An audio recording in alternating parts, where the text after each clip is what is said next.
Hello and welcome to the NBA Outlet presented by OTGBasketball.com. I'm your host, Nick Fay. With me, as always, Kory Waldron and two special guests today, Jac Manuell of OTG and JBT and Zak Noble of the Four Seasons Pod. What's up, guys? What's happening? So this is the Space Jam 2 preview pod, yeah? It's showtime, right? Showtime. We got to bring the stars out. Got a full loaded show for you guys. As always, quick reminder before we get started, you can check us out on iTunes, Blog Talk Radio, OTGBasketball.com, Google Play, Dash Radio, and YouTube. And before we look forward to next year, we're going to look back at last year. Obviously, Lakers were 35-47, 9-game jump. Kuzma was great for a late first-round pick. You know, Lonzo only played in 52 games. Luke Walton had him playing some really nice defense. But what were your thoughts on the Lakers last year? Yeah, so for me, honestly, I was very impressed. It drove me nuts that they didn't start Julius Randle from the beginning because I was super high on Julius Randle and thought it was a guarantee. But I really think Coach Walton did his job. I mean, he developed these players. A couple of them, Lonzo, Kuzma, hit their rookie wall a little bit, but they developed. And Ingram had a way better sophomore year than his rookie year. Is quite impressive how everybody developed at the rate I felt like they should have. Definitely a really promising core, but they won a lot of games. I mean, finishing 35-47, and in 2018 they actually had a winning record of 24-23. So I always judge people on did they meet or exceed expectations, and I definitely think the Lakers did that. Luke Walton is a vastly underrated coach, and I'm really excited to see what's going to happen this year with them. Yeah, their best season since 2012, 2013, when they actually made the playoffs. You know, I was also really impressed with Brandon Ingram, Zach. I really liked his floor general duties. You know, when he was running the floor as sort of like a makeshift point guard in the absence of Lonzo Ball, I saw some real development there. And, you know, with Kuzma and some other guys, and Randall, I think, had a super underrated season. And I think the Pelicans got a nice get with him, but we'll chat about him later. But, yeah, overall successful season from the Lakers, who had a really shaky start as well. Yeah, I mean, second in the league in pace. I mean, obviously at time they got kind of out of control, but this was a really young team that got up and down the floor. I was really critical of Lonzo to start the year, only because I don't see Hall of Fame. I look at Lonzo, I just see a really good point guard, probably an all-star. He obviously was shaky. He had the injuries, but I still think there was a lot there. Kyle Kuzma, I think we were all relatively surprised that Kyle Kuzma was as good as he was. Brandon Ingram definitely took another step forward. The young pieces of this team really popped, and obviously they were able to win 35 games last season, which is honestly a huge success. All right, so I'm going to give you guys a hard question to start this off. Rank the Lakers' young core. 25 and under, let's include, Lonzo, Brandon Ingram, Kyle Kuzma, Josh Hart. Who do you got? Rank them from number one to last. Is this really a hard question? I mean, some people think it is. It definitely gets a little trickier between. I'd say Kuzma, Ingram, I think, is the biggest differentiator between a lot of people I see on NBA Twitter, I guess. But for me, clear cut, Ingram's the only guy on the team that has actual top 5 potential. I think he does have that type of potential. I'm not high on him. But to be safe, I think he's going to turn out to be probably top 10, 15 player in this league eventually. Still probably 2 years away from that. But with that said, I would probably go Lonzo after that, Kuzma, and then definitely Steve McKayla. Just kidding. I'm going to go Josh Hart, but Steve's my boy, being a KU alum. So he's right there in the mix as well. Yeah, I'd probably go the same order there.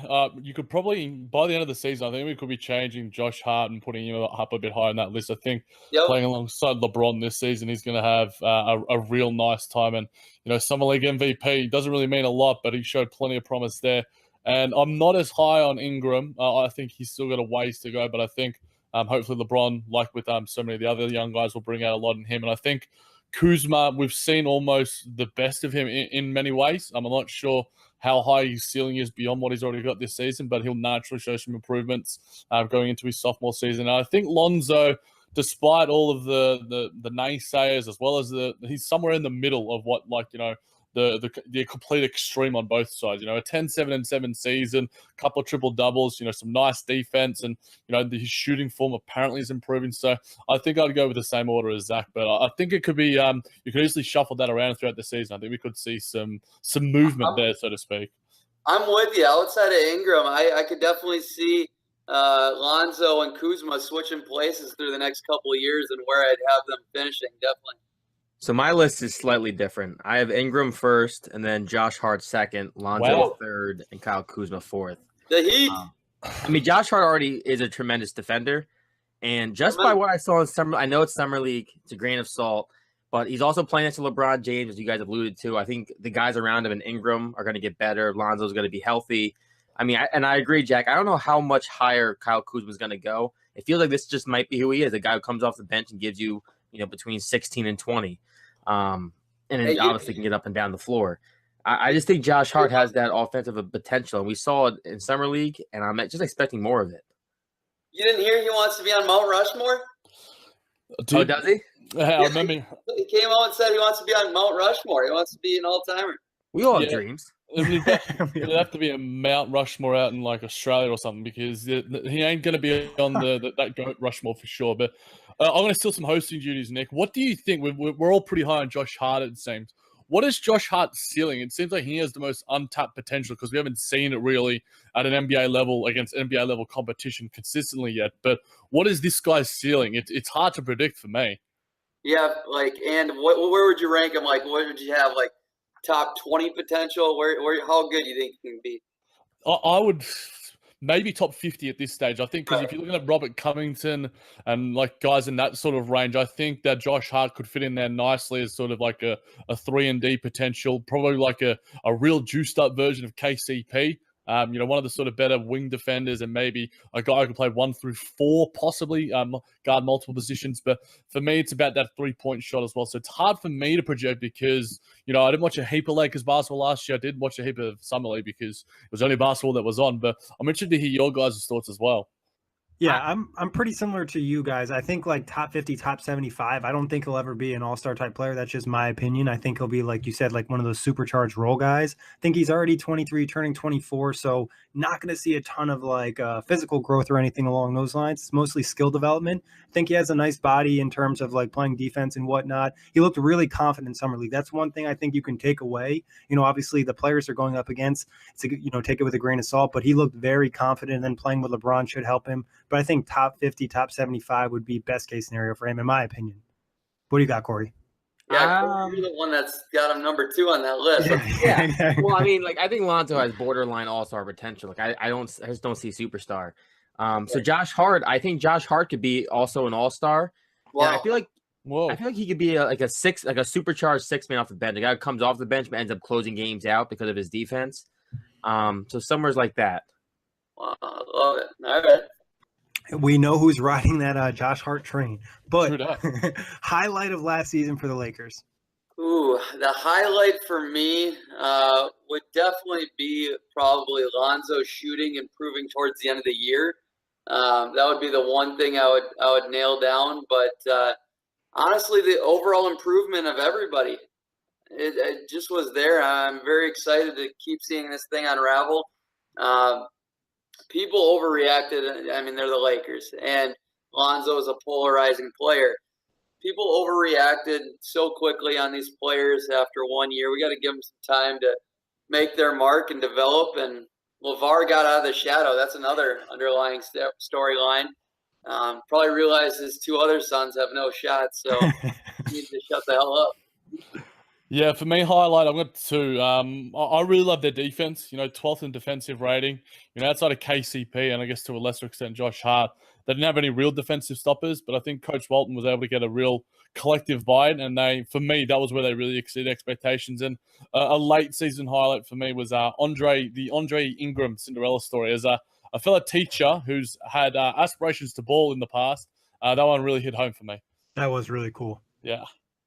Yeah, I think for me the highlight is just guys like Brandon Ingram and Kyle Kuzma, those guys taking a jump. I mean, Kyle Kuzma is probably the biggest highlight for me, just because he's picked 27th, right, or 26th? 27th, yep. And it's not often that late first round picks have that kind of impact early. And he was just really fun to watch. I mean, he had some really big games. The one against the Celtics early on kind of sticks out to me. So yeah, for me, it's probably the rookie season for Kyle Kuzma. Yeah, I agree with you, Kory. I think Kuzma just kind of surprised everyone, being that late first round pick at number 27. Some people had him as a second round pick, and he kind of came out of nowhere, had a really nice rookie year, 16-6 on 45 and 36. And I think it's just a solid young piece that the Lakers didn't necessarily expect, have moving forward. And I don't think, like you guys mentioned, he's going to be an all-star or anything crazy, or he's going to get so much better. But I think just anytime you can get a young player at that spot in the draft, it really worked out. I also really like Kuzma as a bloke, as a guy. Like, I feel like what he's been doing for his hometown in Flint, Michigan as well has been something really admirable. And I think that comes down from the leadership of the guys in the generation before, with LeBron, CP3 sort of setting that tone. And Kuzma has mentioned that, he wants to be a real leader in his hometown, and what he's done for them and what he's doing for, the people who are struggling. And, obviously he's living a decent life out in LA, but, he hasn't forgotten his roots. And I feel like that's something that speaks not just to his, his on-court ability, but to his character, which I think is something that is really nice to see. Definitely. That's acceptable for sure. I mean, tell me this. Do you guys think, have you heard the talk that he come out and play center this year a little bit? They're talking about it, and I've been reading a lot on it. I'm not so sure on that, but like JaVale McGee, Zubac, I'm not that high on either of those guys. I think JaVale's going to have a pretty good year, but why not go crazy and go small? Try everything out. I mean, I think a lot of teams are going to do it this year. We saw it a little bit last year where teams were playing, small forwards or really small power forwards at the center position. I think just the way the NBA is going and the lack of dominant bigs makes it a little bit easier to do that. I don't think it's something you could do for a long time, but you could do it for a couple minute stint.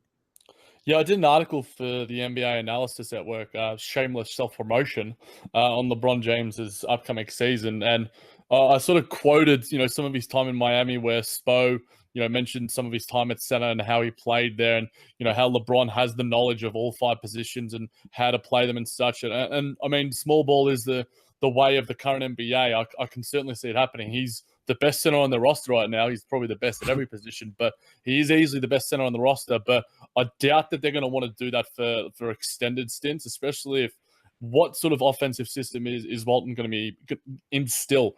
Kory mentioned second in pace last season. LeBron doesn't like to run too much. He likes to keep things at his own pace. Rondo, I can't see him. What is going to happen in terms of the offense as well. But I think there's certainly chances of it, and I think we'll probably maybe go into more depth about the King himself when we get to like the free agency stuff. But it'll be interesting to see. Yeah, I mean, they're going to definitely play small. They're going to have some crazy fast lineups on the floor. Yeah, I mean, I love the changing, not looking for just 3-point shooters, but the thought of getting playmakers. Obviously, he said LeBron wanted competent guys, and these guys may not be the most competent players around him, which is, a different discussion. But I don't dislike the idea and the direction they're taking this Lakers team, because I do see, if you got playmakers and everybody can run up and down the floor, I mean, you can really kind of spread teams out to a degree. But I don't actually remember what the original question was. On a negative note, moving on from there, biggest disappointment of last season for the Lakers?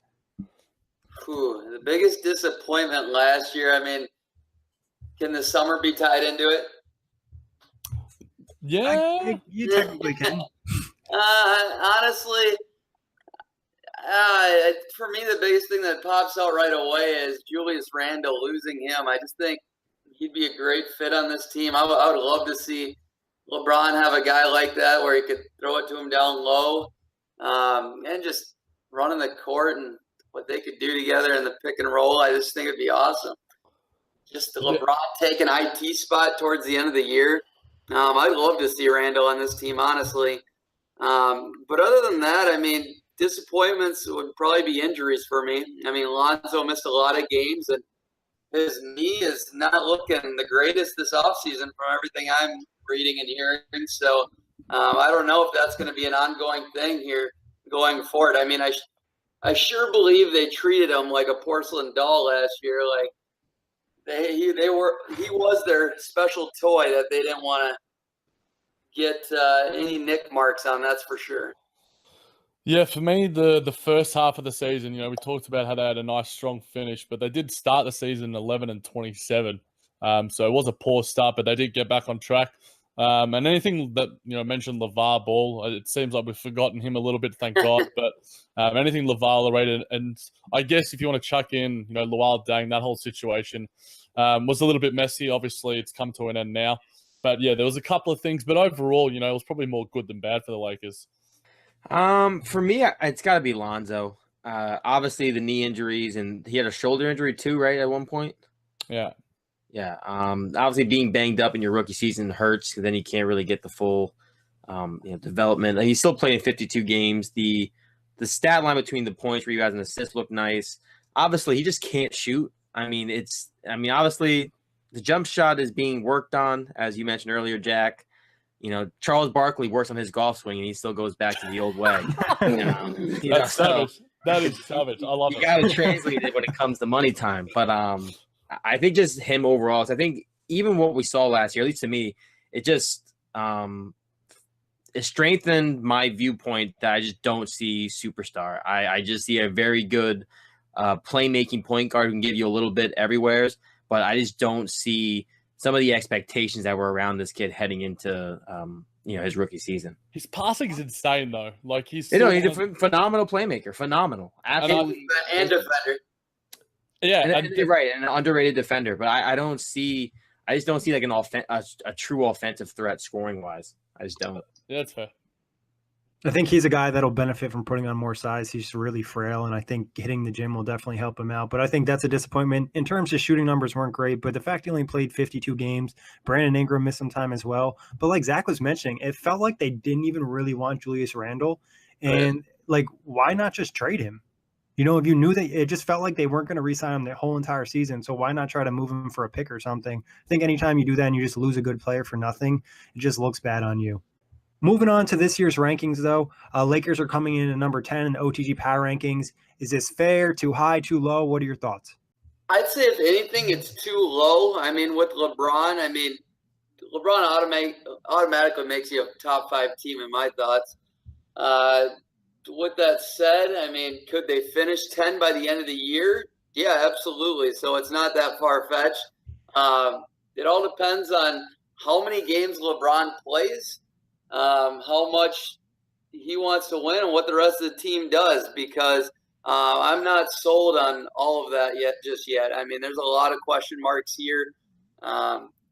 Big part of it, I personally think he should only play 60, 65 games because I don't want to waste a LeBron year. I really don't. So that rating, I think, is pretty fair. I would probably definitely have him closer to 5, I guess.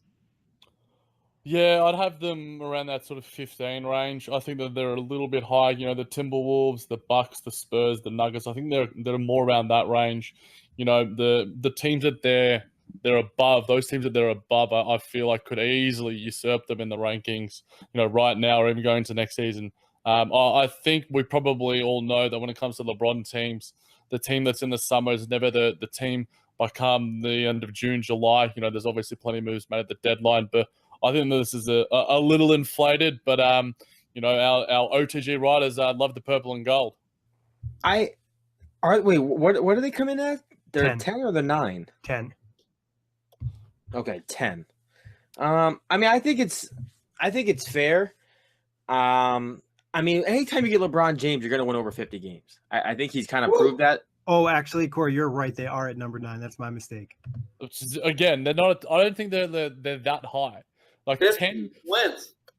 For me, I think that's 10 is their 9 is their ceiling. Like the league is too stacked right now, and I think that LeBron can get 50 wins on most teams when he's in the Eastern Conference, but he's going to be going up against the best teams, the most stacked conference probably for the past half decade, maybe even longer.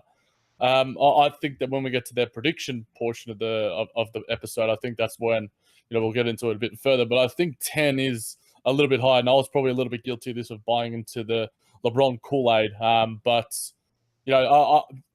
you could have them anywhere from 10 to 15, even 5. Some people think the Lakers. I think I saw Stephen A. Smith say that they're going to win the Western Conference Finals. I don't know what the hell's going on with the Lakers.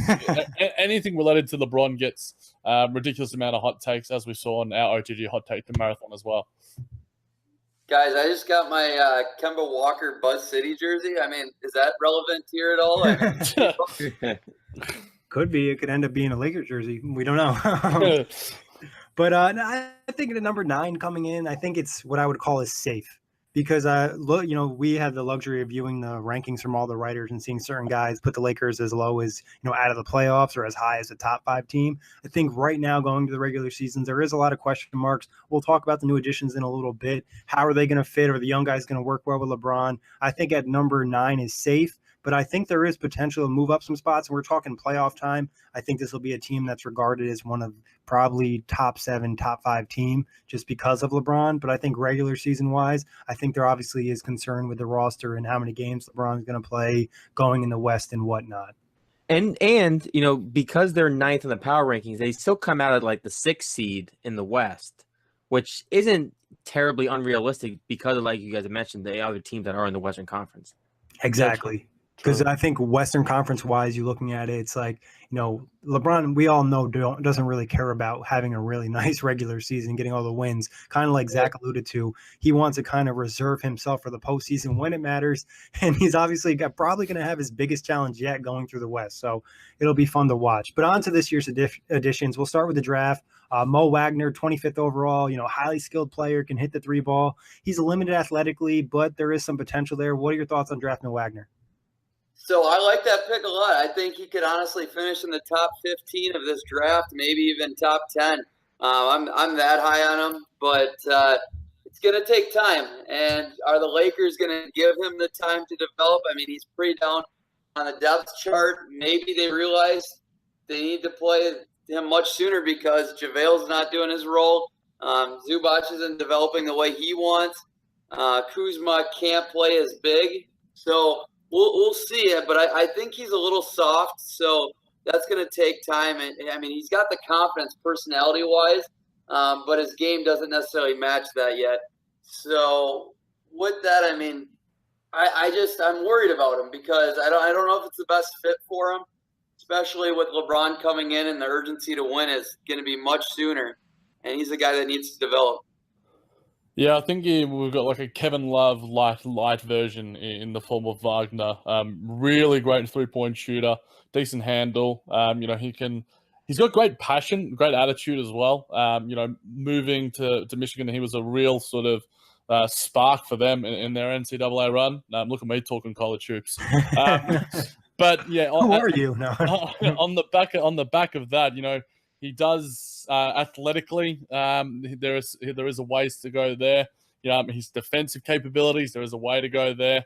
I think how he fits into the NBA, I'll be interested to see. I want to see him get some run, during the regular season, so you can save the legs of some of these older heads. Obviously, I'd rather see a Mo Wagner out there than a Michael Beasley at times. But we will get to those other guys. But I think it was a little bit of a reach on my end. I mean, he looks promising. I think we got to give it some more time to see how this goes. But I think he was a decent pick for where they got him and for the kind of role he can play for this Lakers team in the future. Yeah, he's a guy. We'll see what happens. I think skill set wise, there are definitely some things, but physically there is concerns. But moving on to the second round picks, Isaac Bonga, and then I'm going to do my best to pronounce his name. I know Zach could help me out with this. Svi Mihokaluk. Ooh, no, not it. I like it. I'd like to give me the right pronunciation because it is important to me. Mikhailuk. Mikhailuk. Okay, gotcha. Put that in my notes. Yeah, that was good. That was funny. I haven't heard that one before. Second round picks. What are your thoughts on these dudes? Yeah, so Bonga, I mean, he is what he is. I'm not too high on him. I don't think he's gonna. I don't see him in the NBA longer than 2-3 years. Honestly, I don't really have much to say about him. I looked into him a little bit, and I need to see a lot more. He's gonna be hanging around the G League all year, I'd imagine. But maybe you guys tell me something I don't know. Svi Mikhailuk, I personally think he can come in and make an impact right away. It's just will he be given the chance? The defensive side is in question. He'll try hard, but I don't know if he has necessarily the physical tools. to be the player they're going to need. And Luke's going to demand defense right away, and that's one thing I really admire about Luke. He definitely makes you play defense, and we'll see if LeBron buys into that. That's going to be crucial for them. But Svi was shooting the lights out, 45% above in Summer League. So quite impressive. I mean, it was Summer League. He averaged 17 and 5. So those are great numbers. I really think he can come in and make an impact. I'd love to see 10 to 17 minutes a game from him. But again, I'm not – they brought in so much veteran depth. I'm not really sold on a second-round pick getting much time here. Yeah, Zach had Svi covered, so I did a little bit of work into Isaac Bonga. I love him athletically, defensively as well. You know, he's really creative with the ball, has a nice handle. You know, he's I think the athleticism is the number one thing. I think defensively he could be really nice. He's almost like the antithesis to Svi to an extent. I think that he is the epitome of a project player, and I think the G League should be used to its fullest potential for him to develop his skills and such. But I could definitely see him on an NBA roster in the future, because he's one of those, you know, international prospect guys that, you know, could somehow hit in the future. And I think because he's so good athletically and he's decent enough defensively that, you know, teams will be looking at him, even if it's just as a flyer. Everything I know about this guy, you guys just taught me. So I guess we'll see what happens. Moving on to free agent signings, the Lakers did sign this guy, LeBron James, 4 years, $153 million. Obviously, LeBron is arguably the biggest franchise changer in the NBA. He's done a ton of great things on the court, off the court. Just give me your thoughts on LeBron signing with LA. I mean, it's LeBron. I mean, second greatest player of all time. It doesn't get any bigger than that. I just want to see him have a team where he can actually have a true chance to win. I don't want to waste LeBron years, because we are so fortunate that he's been so healthy throughout his career. I mean, it's everything. The fact that he went to LA, it's pretty cool. I think from a basketball history perspective, but kind of like Magic and Kareem. Kareem kind of mentored Magic. You got Shaq mentoring Kobe. I think LeBron can come in and mentor these young guys. I'm not saying they're going to be all-time greats, but he's got a lot more of them to work with. So it's going to be pretty cool to see what he does there. But the question is he going to be patient enough, like he said? And I think he's going to be, because I'm not so sure he's sold on winning, honestly. But he wouldn't be playing if he wasn't sold on winning, in my estimation. So I'm just really excited to see what happens here. I hope they are able to click, because I think there is talent to surround LeBron with. He's never had this much young potential around him. And I hope they go forward, not backwards like in Cleveland. Yeah, I just reminisce back to literally the moment it happened after we recorded a podcast on the Outlet with Kory and Nick, and it was just the shock and awe that we were in, and the amount of energy that we had on that pod. It was just something, you know, it's one of those moments that you're just going to always forget. You know, one of the best players of all time going to one of the best franchises in the history of sports. Like, you know, seeing him in the purple and gold, it just seems like a natural fit. Those fire Lakers shorts, you know, I'm an East Coast guy, I guess, despite the fact that I'm from the freaking Southern Hemisphere. But those Lakers shorts, $500, you know, I'm sure that they're sold out of those already. You know, they're going to be selling plenty of jerseys if they weren't already. And hopefully the Kobe stands, including Kory, are starting to convert to LeBron stands. Whoa. Subtle shot. I am a Kobe fan through and through. He's my favorite player, but I have repeatedly said LeBron James is the greatest basketball player of all time. Kobe's just my favorite, so don't worry about that. I'm already on the LeBron bandwagon. Thank you, sir. And by the way, those shorts, they are sold out. Yeah, you always see them on Twitter, and it's like, oh, restocked and then sold out real quick. Yeah, they're just dope. Like, I mean, and LeBron wore them to Summer League, and come on, let's be honest. When he first walked into Summer League and he was rocking out the Laker gear, it felt like an alternative universe. It just didn't even feel real. I'm really excited to see him in Los Angeles. Obviously, as Zach mentioned, he's really not playing for a title. So it's kind of sad that, you know, in year 16, after seeing what he did in year 15, which was, pretty ridiculous. I think LeBron's going to have a fantastic season. I actually think he's a dark horse for MVP. Just kind of has that feeling of like one more MVP would probably come this season of just willing that young Lakers team to the playoffs. But man, the amount of seats they're going to sell, every game sold out. The merchandise and the money they're probably making off LeBron being in Los Angeles is probably ridiculous. And it's from a standpoint, now everybody wants to go to LA. From LeBron's perspective, what was the biggest draw for LA? Was it Hollywood? Was it the young piece on the Lakers roster? Was it the cap flexibility moving forward? Was it the relationship with Magic Johnson? Or was it just because, his wife and his family wanted to move to LA? I know his son's playing basketball out there. What do you think was the biggest draw for LeBron, or was it everything? Honestly, all of the above. To say he didn't choose it because of basketball reasons, I think is a little crazy, and that's just assuming things like we don't really know the exact answers. I mean, none of us are LeBron, and he hasn't gone too deep into it, but just all of these reasons. I mean, he's producing 20-plus adventures in the media business this year. It's crazy. So it's definitely for business outside of basketball is a huge part of it. He loves California. He's got a great life there. You can just see by the way he enjoys himself and his 6 bottles of wine a week. I mean, it's crazy, and you got to be happy for the guy. He seems like he's in a great place, and how could he not be?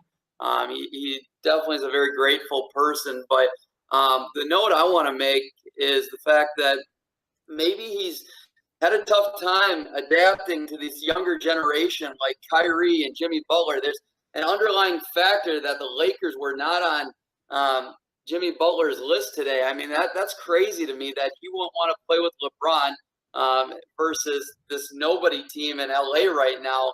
Kawhi, there was issues there that he didn't really want to play with LeBron either.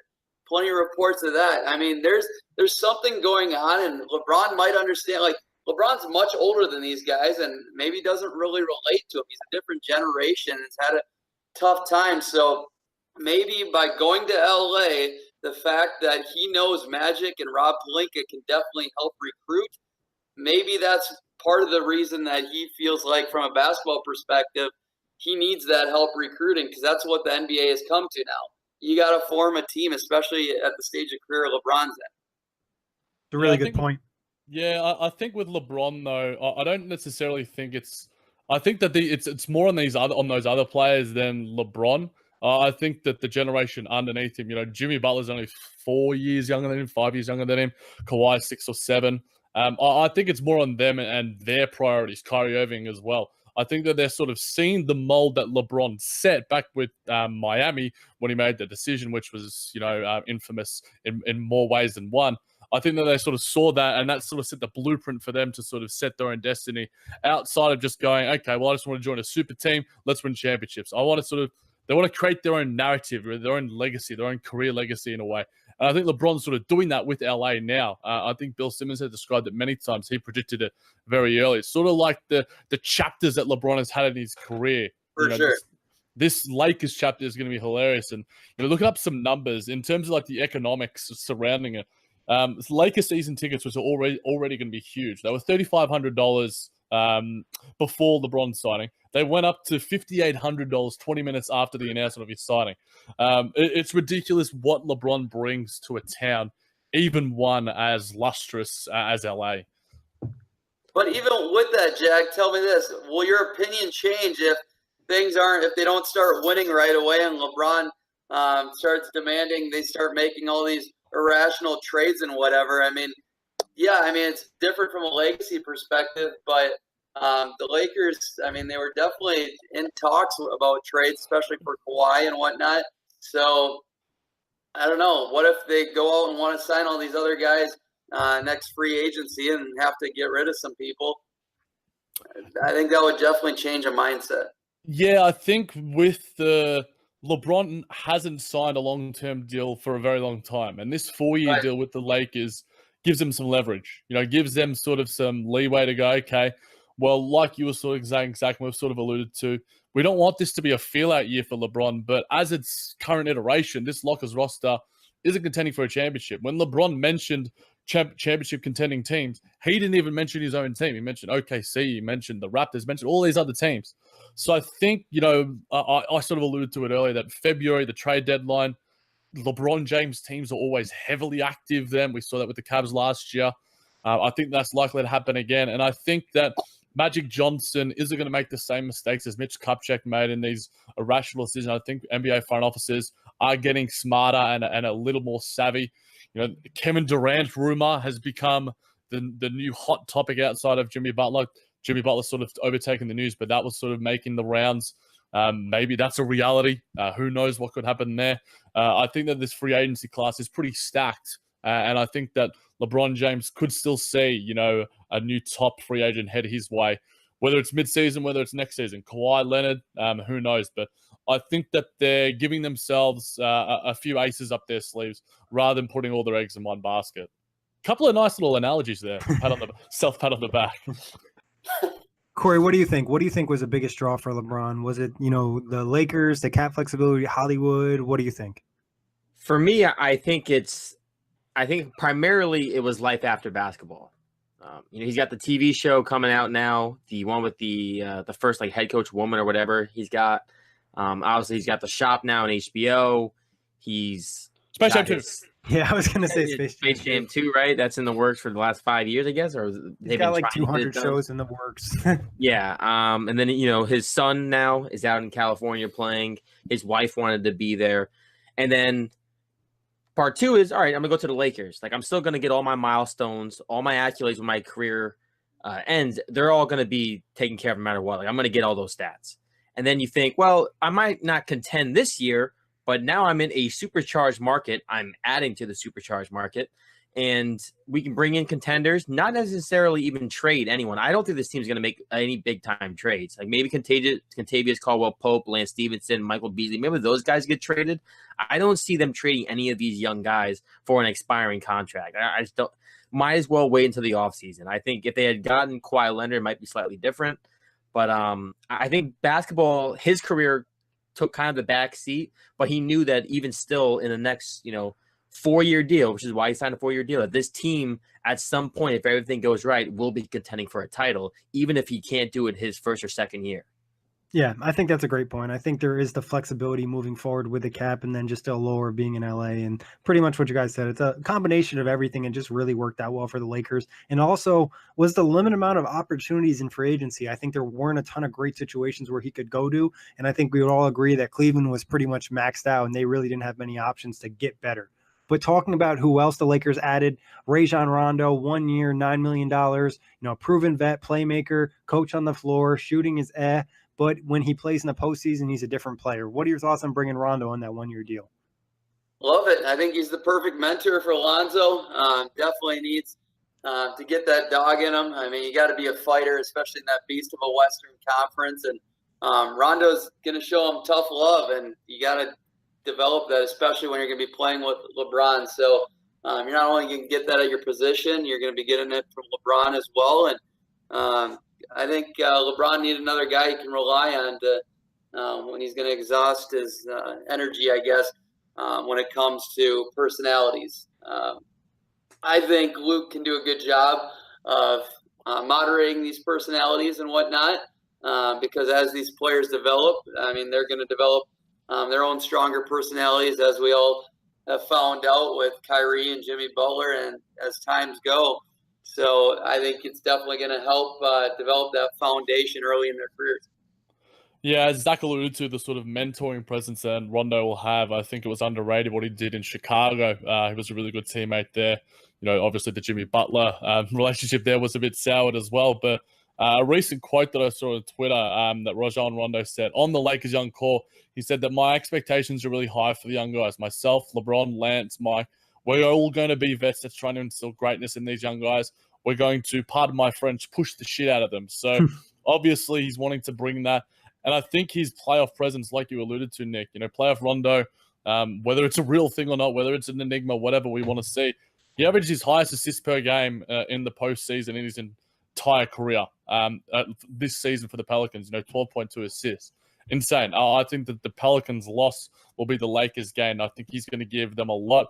It's going to be interesting to see. Obviously you want a floor spacing guard, ideally with LeBron, but like we've sort of been saying quite a bit, the sort of passing game that they've sort of got with a lot of these guys is going to be a unique fit for the modern NBA. But I'm intrigued to see what it brings out of guys like Lonzo and stuff, but also if Rondo has still got plenty in the tank for him.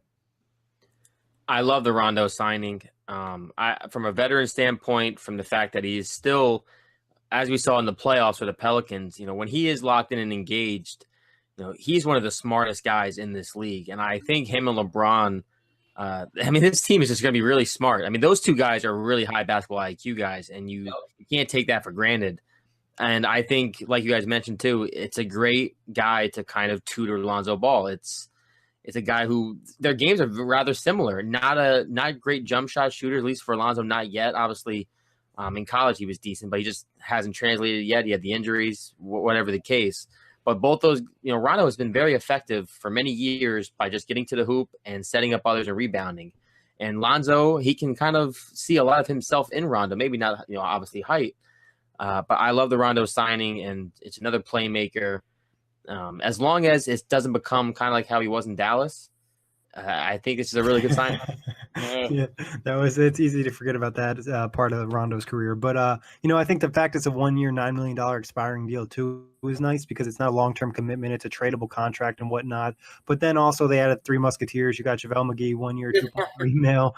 Michael Beasley, 1 year, 3.5 mil. Lance had 1 year, 4.4 mil. Obviously, all these guys do some really nice things in the basketball court.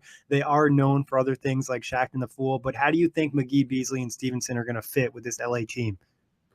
I think McGee's the most important of the three of them, being their low on big man talent. And I think the lobs, if he can be the same guy and if not better, and I think he will be, because I know he's going to be way more important for these Lakers, the lobs from LeBron, Lonzo, and Rondo should be insane. It should be a lot of fun. And on top of that, the reactions when he hits Shaq and a Fool a couple times this year, the reactions from Rondo and LeBron, they're going to be priceless. Outside of that, I think there's an importance for those players if they're used in the right situations, and I believe in Walton to find those situations and the rotations for those guys.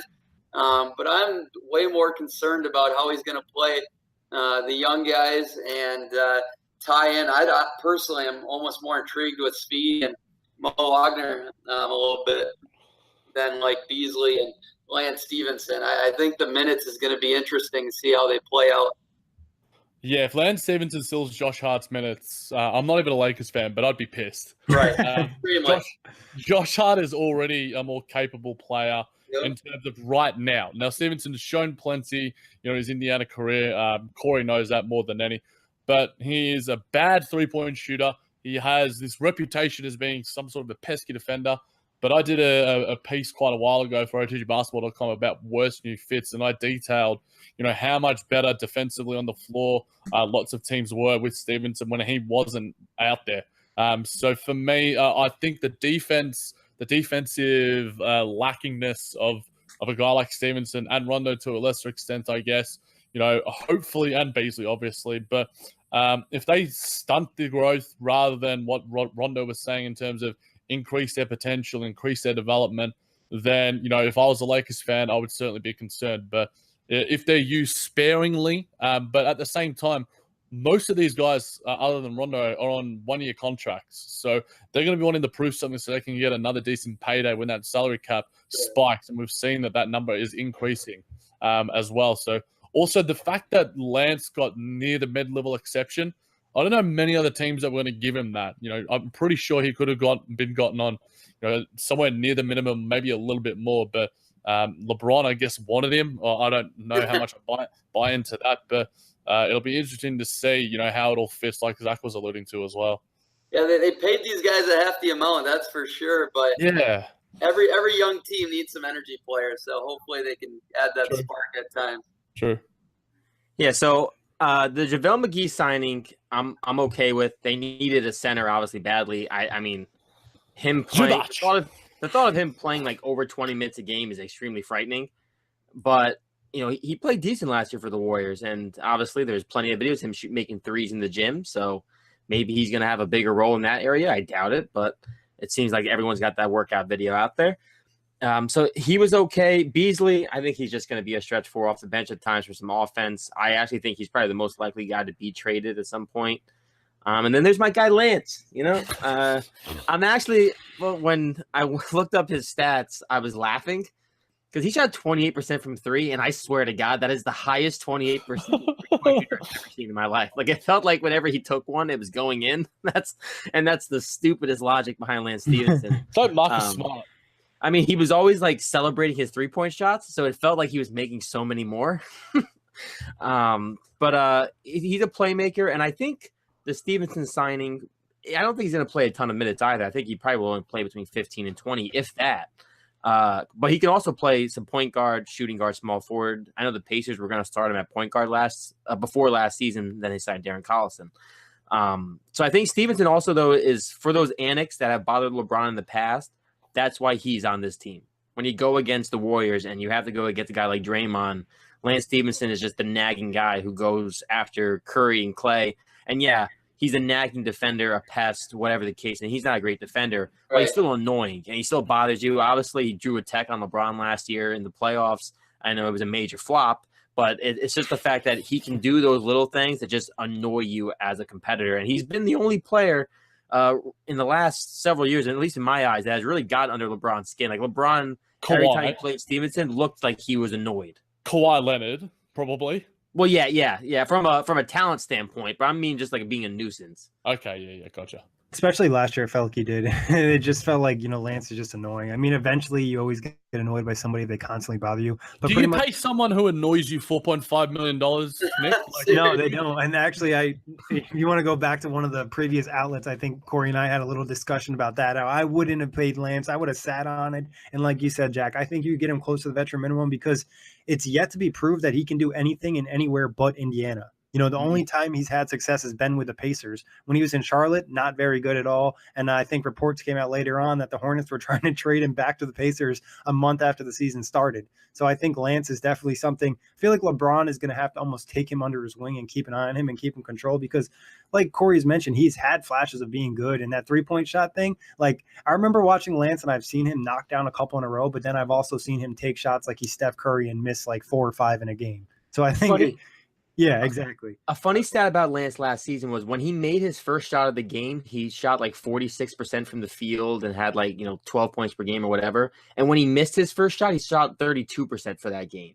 Yeah. So it's like the weirdest thing. Like you literally can judge Lance Stevenson game simply by the first shot he takes. Which is terrible. It reminds me of Bojan Bogdanovic, but that's for another day. I agree with Lance without LA, as they say.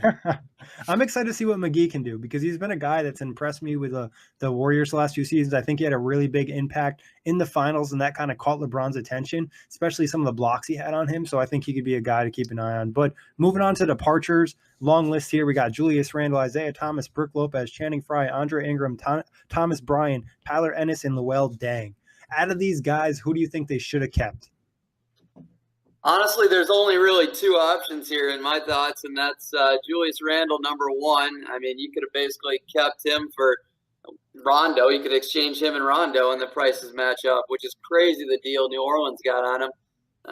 So the fact that they didn't get him blows my mind. And the fact that Boogie wanted to go there and the Lakers still didn't grab him, that's a huge deal as well. So it's going to be interesting to see what happens at the 4 or 5 spot for the Lakers. Definitely think they can manage throughout the regular season, and postseason is when it's going to get tricky. But Julius Randle was so good that second half of the year last year, and I thought he was going to get a much bigger deal.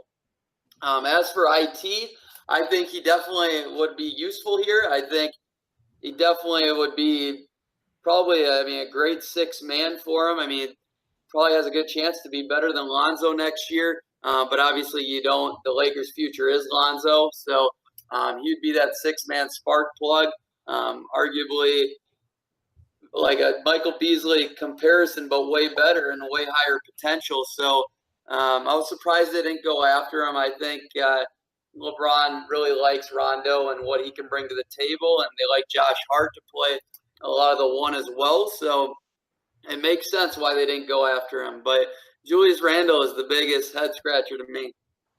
Yeah, Isaiah hasn't even got his hip right yet after seeing recent reports that, he might not even be ready for camp in Denver. So nice move to get rid of him. But yeah, Julius Randle's the big one. I would also give a shout out to Brook Lopez. I think he would be a nice floor spacing big to play alongside LeBron James. And, he doesn't do a lot, but I think he's an automatic upgrade over JaVale McGee. I think he's got a lot more left in the tank. But I can see why, if you're sort of talking about sort of like the added what they give you in terms of both of those guys. There's not a lot in between, but yeah, Julius Randle was, awesome. 10th highest field goal percentage in the NBA.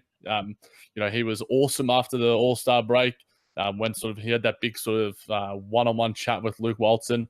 I think that they're going to lose a lot in him, as we've sort of talked about plenty of times. But yeah, I still would have liked to see this Lakers team with Brook Lopez because I think that the Bucks are going to get something out of it. And I think that Brolo, Nick and I love him like he's our adopted older son. But onwards and upwards for Brolo, and probably hopefully the same for Julius Randle. I think he can give the Pelicans a lot. And Kory mentioned the fact that, and we've mentioned the fact that the Lakers were second in pace in the NBA.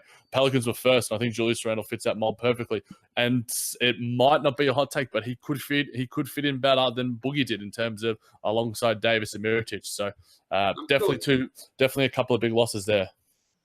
Yeah, I think they're going to miss Julius Randle. I wish I could have seen what this team would look like going forward with him playing like the small ball five, which, second half last season, he was really dominant. I mean, it's funny how his last season went, right? He fell out of the rotation early. It was set that he was going to be the odd man out from like the beginning. And then Larry Nance got traded. He started playing a lot more minutes and was like, wow, Julius Randle is actually, pretty good at basketball. If he had a 3-point shot, he probably would be fantastic for today's NBA. And he's still so young. For the Pelicans, they have a complete steal at $9 million a year. That's ridiculous. But I think Randle, just because of the versatility, the fact that he can also bring the ball up himself on the court, he's just tenacious. I think LeBron would have loved playing with Randle on the block. Yeah, for sure. I think like you guys mentioned, a couple of these guys could have been brought back in, especially at the prices we saw them sign elsewhere. It didn't really make sense. But moving on to the next segment, starters on opening night. Who you got? Yeah, so that's interesting because, there's not really a solidified group yet, especially with Lonzo. I hope he's ready for opening day. I think he will be. But, they said he should be back at some point in training camp, but he might miss like the first week or some of the contact scrimmage and whatnot. For sure. So, I'm going to just go with the one I see fitting the best, and that's Ball, Ingram, Kuzma, Bron, and McGee. That's the one I'm most excited for. Will I see Kuzma starting day one and Lonzo? No guarantees. I think Josh Hart has a chance to get in there. But, it's going to be interesting because a lot of reports I'm saying is they really like Kuzma being that the base of the second unit, being that sixth man. He was just so good, and I think he does have a lot of potential to be a great starter in this league. Yeah, I'm probably going to go. I think the health concerns for Lonzo, I think are going to leave him behind the 8 ball a little bit. So I'm going to go with Rondo. And then I'm going to put in KCP. I think he's going to be sort of a makeshift starter, so to speak. I think he had a decent enough season last year, and he gives a little bit defensively and had a very nice shooting year also as well. And I think LeBron will get him some nice open looks as well. So I'll go Rondo, KCP, Ingram, Bron, and McGee. Wait, you have Rondo starting? Well, I think that in terms of where Lonzo is right now, I'm worried about his health, and I think training camp is where you sort of make your statement and go, okay, I'm here, I want this opening spot, and I think Rondo now healthy probably is ahead of him ever so slightly. But if Lonzo can get back in time to have at least a couple of weeks for some of the preseason games, then I think he will start. But right now, as of September 19, September 20, I think Rondo has the starting position. But within 2 weeks' time, if Lonzo's doing some one-on-ones and he's running a little bit, but knee issues are no joke, especially for a guy who's had some lingering injuries as he did last season. So I think health is going to be the number one thing for who sort of sees the minutes early on in the starting rotation. I'm with you, Jack, but real quick, I mean, why KCP? I mean, he definitely is shooting one up quite a bit last year. I definitely think you can put in a better defender there, and I just the team needs defense. What's your reasoning on him? Yeah, I think KCP isn't like the world's greatest defender, but I think he's still probably one of the 3 best defenders on this Lakers roster right now. In an ideal world, I would have Hart out there, but I don't think that he's proven himself enough yet to earn that starting spot.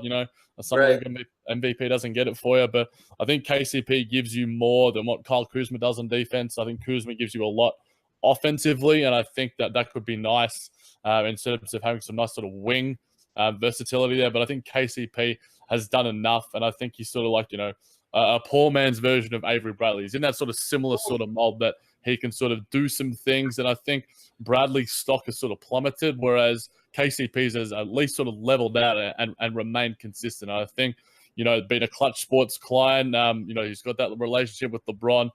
This is LeBron's team now.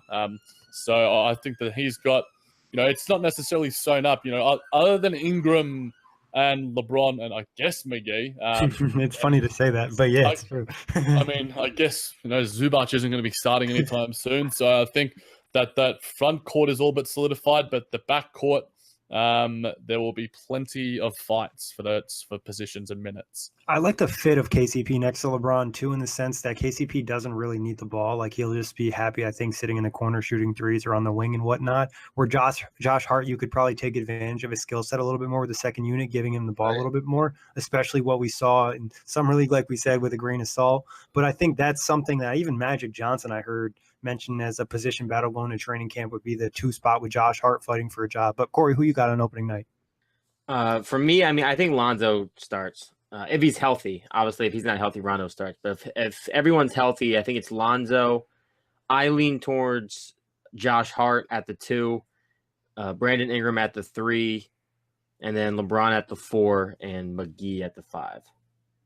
So mine's pretty similar to you guys, but I think all of us have had a little bit different lineup. I got Ball, KCP, Ingram, LeBron, and McGee. And pretty much for most of the reasons you guys said, I think Rondo could start if, Lonzo isn't healthy. And like Jack mentioned, that knee has been an issue in the past. And I wouldn't be surprised if Josh Hart were to overtake KCP. But what are you guys thinking in terms of position battles in the starting lineup, rotation, anything that sticks out to you? Yeah, I'm going to say if Lonzo struggles, I mean, having a lot of turnovers and not shooting the ball very well, I mean, I wouldn't be shocked if Rondo gets a nod, I mean, sooner than later. But I definitely don't see that happening. I think Lonzo just keeps growing. I really like Lonzo's potential. Other than that, I mean, maybe KCP and Hart turn into a battle as well for all the reasons we just stated. And then the last one, I mean, Kyle Kuzma. I just heard way too much that they like him coming off the bench, but he's going to make a hell of a run at becoming a starter. Yeah, he definitely is good enough. Yeah, I mean, Beasley isn't going to be competing for LeBron and Ingram minutes, so I think everything that we've sort of said is pretty much on the money. So it's the backcourt where the battle's going to be. I mean, I could see the KCP and Josh Hart thing. Like, KCP probably could start over Josh Hart. I get him just really high on Josh Hart. And Kyle Kuzma wanted to... What? I said, no way. You're high on Josh Hart? yeah, right. And Kyle Kuzma, I think he just fits better off the bench.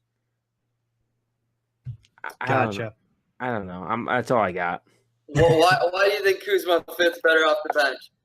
I just like the fact of him being kind of like the scoring option off the bench. I mean, like, you put him on the second unit with Rondo, Stevenson, and then either KCP or Josh Hart. Kyle Kuzma's job really is just to shoot, is to score, and I think that's where he's best, is when he's being the vocal point of the offense. So I just think put him on the second unit with some playmakers. KCP is probably the best shooter on that second unit, and then Kuzma is really just trying to run the show. Kuzma was top 3 in points per possession off of isolation last year, alongside Harden and Lowry. So that's pretty crazy. Yeah, that's impressive. I think the one thing, though, with the second unit, as good as he is, and he probably should be, their ideal 6-man, if you're putting out a second unit with Lance, if Rondo is in that unit and if Beasley's in that unit and Kuzma, all those guys need the ball in their hands to make plays. Like we Zach just alluded to, a great isolation scorer. But, Rondo needs the ball in his hands to make plays. Lance needs the ball in his hands to make plays and score. I think that there might need to be a sort of staggering of minutes of sorts to make sure that Kuzma is utilized the best. I think he's a little bit more malleable than obviously Stevenson and Rondo and Beasley. Obviously, because he is a little bit younger and he has a little bit more, I think he can sort of change his mindset, so to speak, and he can fit a little bit better. But Kuzma still is, as most players are, but he's better with the ball in his hands. He's not KCP or Josh Hart. He can't sort of play off the ball as well, but he certainly will develop that, as will Ingram playing alongside LeBron. Moving on from there, who is your breakout starter for next season? Ooh, I was going back and forth on this one. So, yeah, being we just talked about those position battles, I guess that would lead right into this. And for me, I think Lonzo is probably going to benefit the most with LeBron just because I think he's going to get a lot more open looks and his percentages will go up. He'll become much more of an efficient player. And the way LeBron shot the ball last year, he's going to really boost Lonzo's numbers as well. And, just the pace, they're going to learn to develop that intelligence to play as a cohesive unit pretty quickly, I think. But breaking out, I think Ingram's going to take a much further level than Lonzo when it comes to overall player. But I definitely think Lonzo's going to benefit the most by playing with LeBron. Yeah, I'm going with Ingram. I think he's been working up the same trainer that helped Kory's mate Victor Oladipo win Most Improved Player last season, so that bodes well in terms of his conditioning and such. I think I alluded to a little bit his ball handling duties last season. I think that should work well as sort of a secondary playmaker and just be more comfortable with the ball in his hands as well as being a spot-up shooter. He has a nice form. I think his range last year didn't take a hit from the perimeter, but he was quite effective from there. Can he be, a Scottie Pippen to LeBron James's MJ? That's going to be, I think that the relationship between those two, they are the two best Lakers players on this roster, and they're going to need, Brandon Ingram to break out this year as much as they will need Lonzo, Hart, and Kuzma as well. My breakout player is Brandon Ingram. Although, can LeBron break out in year 16? Does that count? Can he do it? No. What is he going to break out? What are you expecting? I'm expecting him to win MVP, low key. I really think he's going to win MVP in year 16. How much do you guys think that LeBron has left at his peak? Now, obviously, I still think that he's got at least next season. But is it beyond one more year and then Father Time is going to start taking its course, or is he's already defying, time and relativity in so many different ways, and we know what he puts into his body and the amount of money and time and what he does in the off season and what he does in terms of treating his body like an absolute temple. Does he have 4 years left in his prime? Is he going to be doing this in his 40s? Is he going to be, we see what Vince Carter and Dirk are in their 40s right now, but they're way beyond their primes. But LeBron Kobe was good year 34. Kobe was not. Well, yeah, I think it's going to be. I think we know, but I want to hear what you guys think. Is it 1 year, 2 years, 3 years, beyond? How long does LeBron have left? Question right out of my mouth, man. I've been wanting to ask you guys this. We've been talking about the long play and all these rookies and waiting for them to develop. And I'm a firm believer I think Father Time's got to take over. LeBron's peak is going to last longer than most, and it already has, absolutely. I personally think he's got to start declining, not this year, but partly through next year. I'd be shocked if we don't see it really soon. So I don't really think the Lakers have time to waste with LeBron. So if these players don't develop quickly, I'm a firm believer. If you got LeBron James, that doesn't come around ever. So you can't freaking waste this, and I don't want it to be wasted for my own eyes. I want this guy competing for championships. Okay, so really weird stat means absolutely nothing. What do you got? Kobe was 33, which is what LeBron was last year. He averaged 27.9 points per game. LeBron averaged 27.5. In year 34, Kobe averaged 27.3, and then obviously tore his Achilles. It was never the same. I think this is the last, and I'm not even saying LeBron's going to get hurt, but I think this next season is going to be the last real peak season we see of LeBron. And then, like you mentioned, Zach, that next season, at some point somewhere, we're going to see something of his game take a step backwards, where we're like, wow, he doesn't do that quite as well as he used to. And then obviously from there, it's going to be gradual. I don't think it's going to be a giant drop off. I mean, look how good Jordan was still at the age of what was he, 39, 40 for the Wizards. He still had some tremendous performances. I think LeBron will be good for as long as he wants to play, but I think not next year, the year after is where we're going to see the first step backwards. Kory, I'm with you. I mean, you're talking the long play though. So why would the Lakers do the long play? And also to your point, I'm more of a firm believer in minutes played and racking that up against history versus age. And LeBron's minutes, I mean, are really, really deep right now compared to the ages you mentioned. Well, he's still versatile. He still do everything. He can rebound. He can pass. I mean, think about it. If his game takes a step back, say he loses a step and he's not crazy athletic like he is right now, I mean, he can still slow it down and pick you apart in the half court as a point guard. So I think because his game is so well-rounded that even if he loses some steps on some part of his game, he can make up for it in other ways. Maybe he won't be, peak LeBron James and the best player in the league, but he can – like, I don't see LeBron ever falling out of, like, the top 15, even when he's, 37. I could see him being that kind of guy who just changes his game to how his body is. Well, you've seen kind of more in, use of the post, which I think that's something that'll get more in the post game. And we've seen the improvements as a shooter. I think that'll help him. But for me, I think this year we'll still regard him as the best player in the NBA. And then next year is when we're going to start maybe Kevin Durant finally overtook him. Maybe it's Kawhi Leonard. Maybe somebody else in that team's going to overtake him. And then like Kory said, I think he'll gradually kind of decline, but it's never getting to a point where we're like, all right, LeBron, just retire. Like, I think he's very self-aware, and I think he'll know when to hang it up. Yeah, we've seen him. I think last season was sort of like the first year because him playing 82 games was almost out of the realms of possibility. We were waiting for him to take that 1 or 2 weeks off, but because the Cavaliers were just so damn trash, he had to play all 82 games. And we did, even during games, see him pick his spots. ESPN did, with Brian Windhorst and the rest, sort of showed him that he was like playing at the slowest pace of top 10 players in the NBA, obviously because, I think it was in the Pacers series where we saw, the transition defense where LeBron was literally just waiting and cherry picking and just walked back on defense. I think we're seeing him pick his spots, and that self-awareness you mentioned, Nick.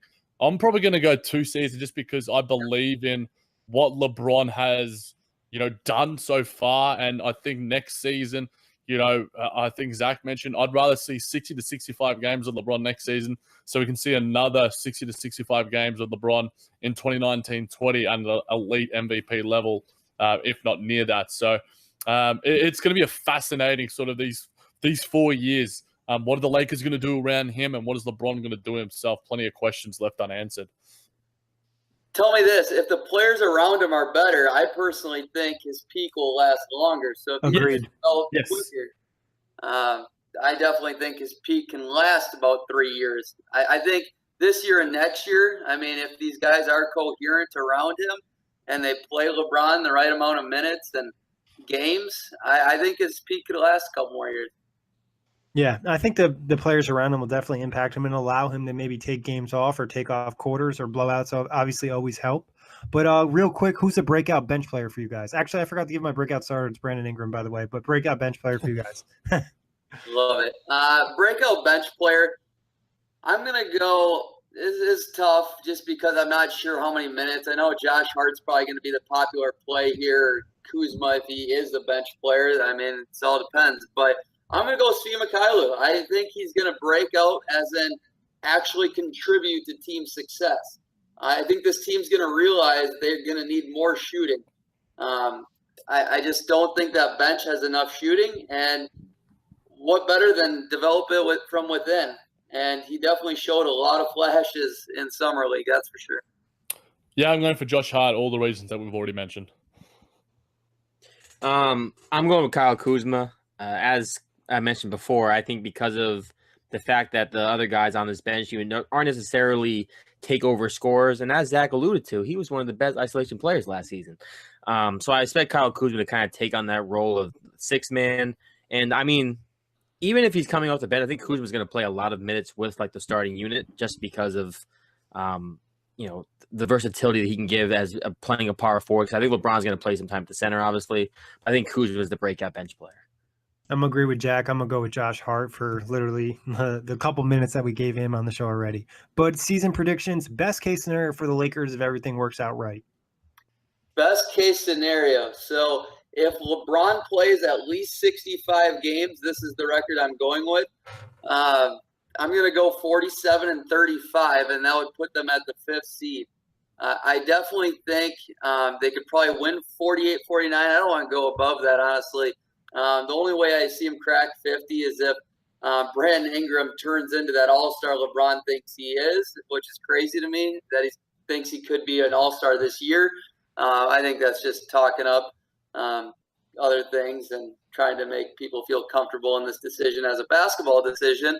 But if he makes the Lakers pursue a couple trades, I mean, maybe they could get to 50, 55 wins, depending on when those trades come in as well. But 47-35 for me.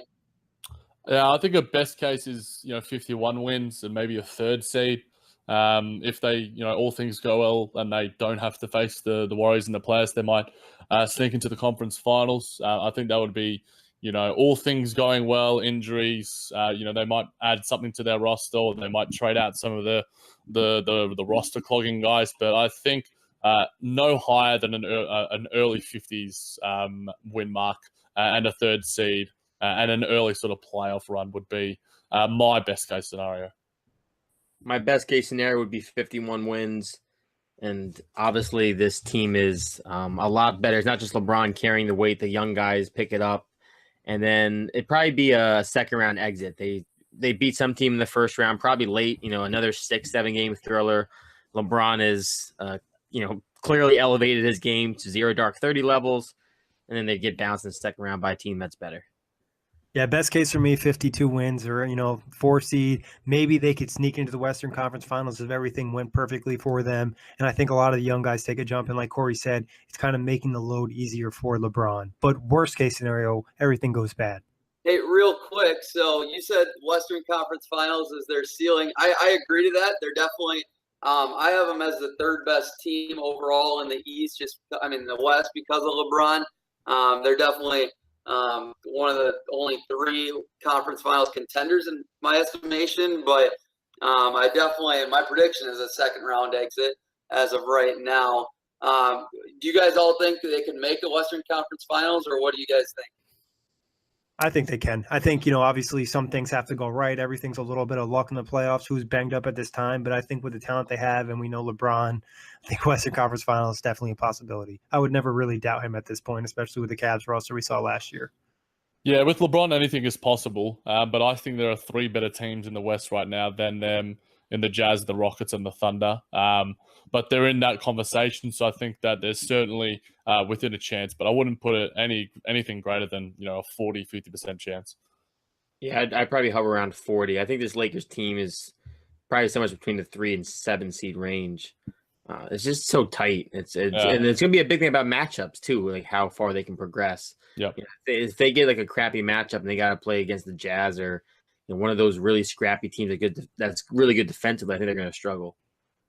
Yeah, worst case for me is about 44 wins, unless somebody obviously gets hurt. That could definitely set them back a lot more. But with this lineup and LeBron playing 65, 70 games, I definitely think 44 is the minimum for this team.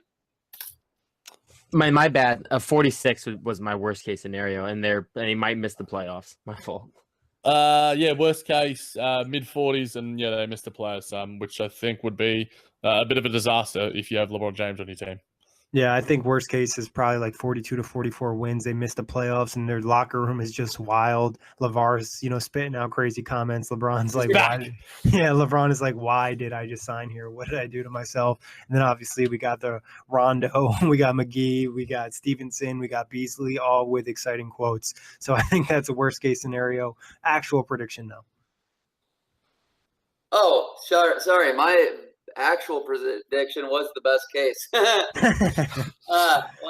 was my best case. I definitely think that being the case of I did stay 48-49 for the best case. So my actual prediction is 47-35 once again. Sorry.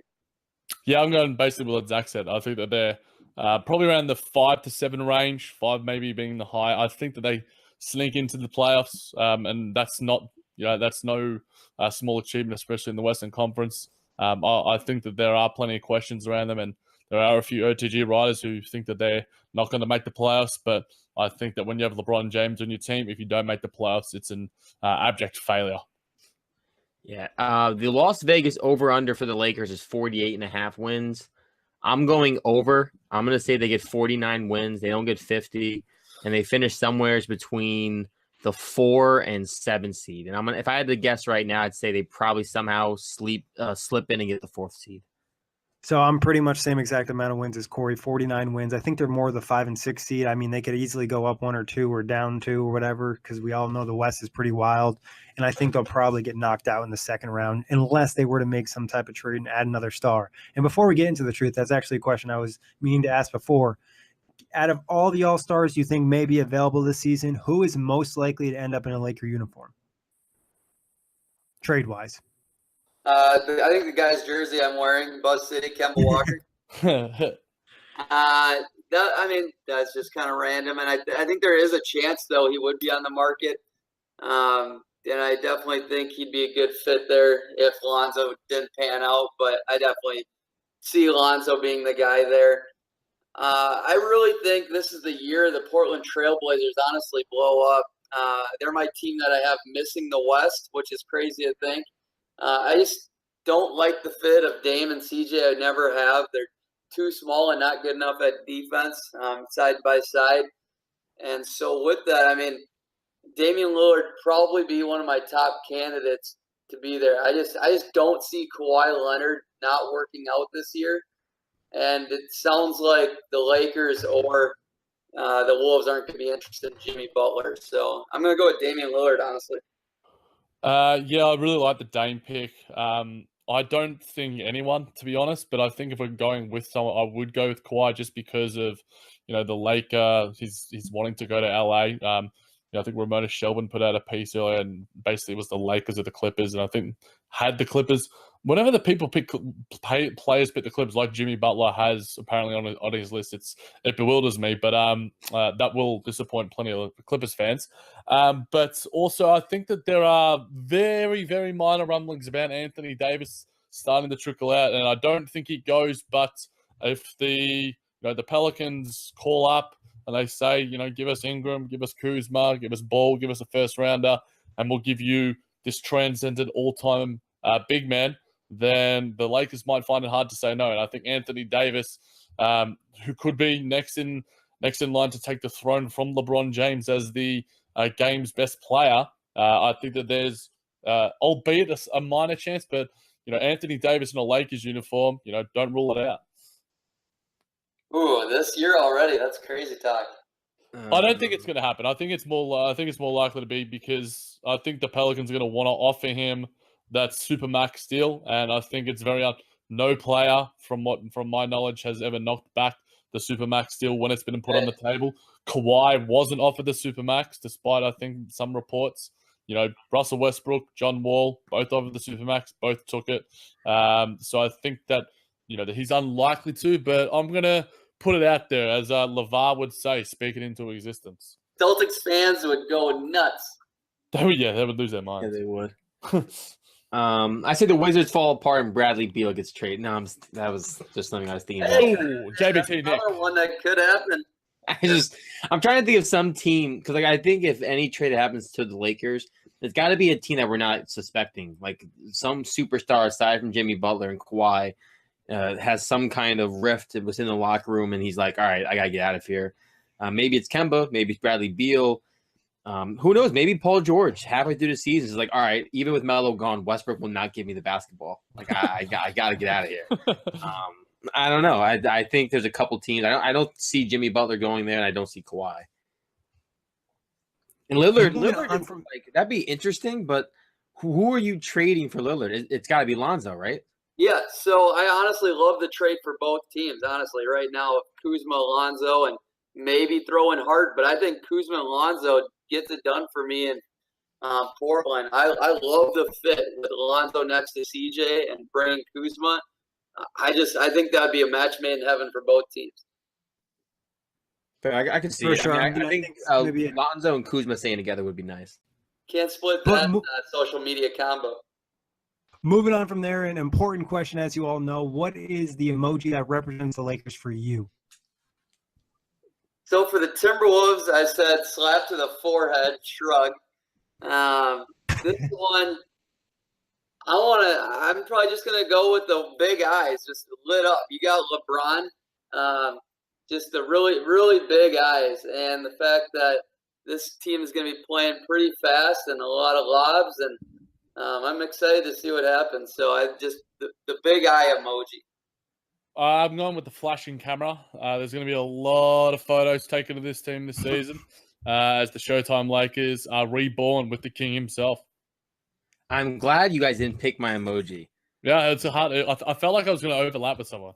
My emoji is the star eyes one, not the Nice. hard eyes, the star eyes, because Nice. it's Showtime. Baby. This team's going to be fast. This team's got LeBron, and it feels like Showtime basketball is going to be back. That's the winner.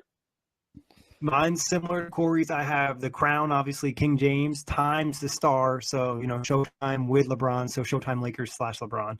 But league pass rating 1 through 10. All right. So for me, just because of LeBron, and I do like the young core, I'm pretty high on him, as you can tell. I'm going with a 9.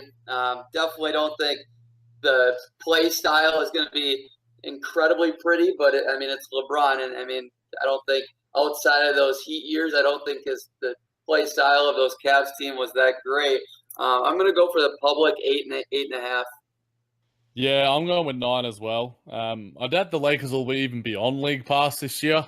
They got that many. True. 41 games or something on national TV, or what is it? Yeah, something like that. Something pretty crazy. But for us international fans, we need the League Pass anyway. So, 9 out of 10 for me. And, I'm going to be watching as many Lakers games. Nets then Lakers. I think they're going to be my top 2 teams, as many would predict. This is my highest league pass rating to date. Drum roll, please. 9.5. There we go. It's a 9.5. Bang. I've always liked the Lakers to a sense because I enjoyed watching Kobe, and so I've always kind of kept track. Now they have LeBron, who is the greatest basketball player of all time and near the end of his career. So I'm gonna want to watch as much of the Lakers as I can. Obviously, 41 games will be on national television, so no problem there. I think this team is gonna be really fun to watch, and LeBron James is always must watch. Yeah, because I don't know if this is the first time, but Kory and I have the same exact league pass rating, 9.5. Obviously there's LeBron. You want to watch him. You want to make sure you enjoy his career, which we've talked about, all of us, multiple times. Then also I think there's going to be a ton of fun storylines, including, Lance, Rondo, McGee, and then you want to see the development of the young guys. So I think 9.5. Now, what TV show would you watch over the Lakers? Shoot, definitely none of LeBron shows. But the shop's good. I like the shop. Yeah, it's not bad. Not bad. I watch every episode because of LeBron. So I just feel like if there's basketball players involved, I have to watch it just like I watched Uncle Drew, unfortunately. I actually enjoyed it, but nobody else that's not a diehard basketball fan seems to enjoy it. With that said, there's no show I would choose over watching this team. It's just not. Even if it's the Nets, there's no show. I watch everything. Even if it's the Nets. All right, Zach, I hear you. I watch. So let's get even worse than that. What's worse than watching the Nets? The Knicks might be worse without Porzingis.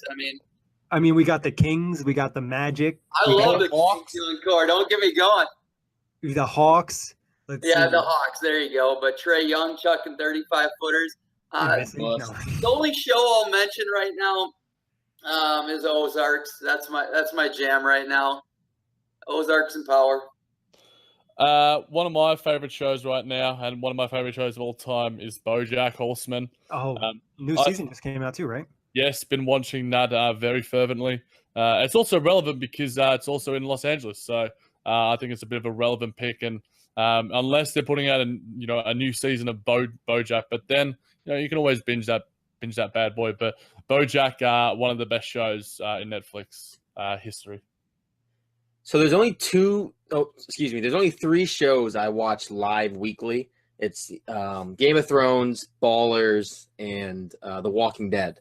Yeah. So, and now granted, I'm still going to watch basketball over all those shows, unless it's like the series finale of Game of Thrones. Me and Nick talked about it. That's probably like the only show would probably like take an hour and a half to watch. But I'm going to say The Walking Dead. The new season has a big character dying. Spoiler alert. So like that's going to be kind of intriguing to watch. But even still, I mean, it's only one day a week, so the Lakers will still be on my TV most nights. So I'm going to go with one of my classic favorite shows, and that's Burn Notice. And the only way I'm not watching the Lakers is if they make a return and it's some reunion type show. I don't know if anybody else saw Burn Notice, but that's one of my all-time favorites. Yeah, I used to watch that too. And actually, you made me finish the show. I hadn't finished it until we actually talked about it one day. It actually has a solid ending to it too. It's one that you can live with. But that's enough about TV shows. Any last thoughts on the Lakers from you guys? Let the fun begin. Passes on passes. Yeah. Is it bad that as a Nets fan I want to get some purple and gold? I feel like I'm going to look pretty good. As Duffy said in Space Jam 1, I'm not adverse to wearing purple and gold. So I'll be definitely getting at least some shorts. Don't come on the buzz tomorrow. I'm just kidding. LeBron James, Dark Horse MVP. Yeah, that's a fair one right there. But that wraps it up. Zach, big thanks. Now, second time on the show. Jack, always a pleasure. Kory, same to you. And big thanks, everybody, for listening. Check out the show on iTunes, Blog Talk Radio, OTGBasketball.com, Google Play, Dash Radio, and YouTube. Thanks a lot, guys. Peace out, knuckleheads.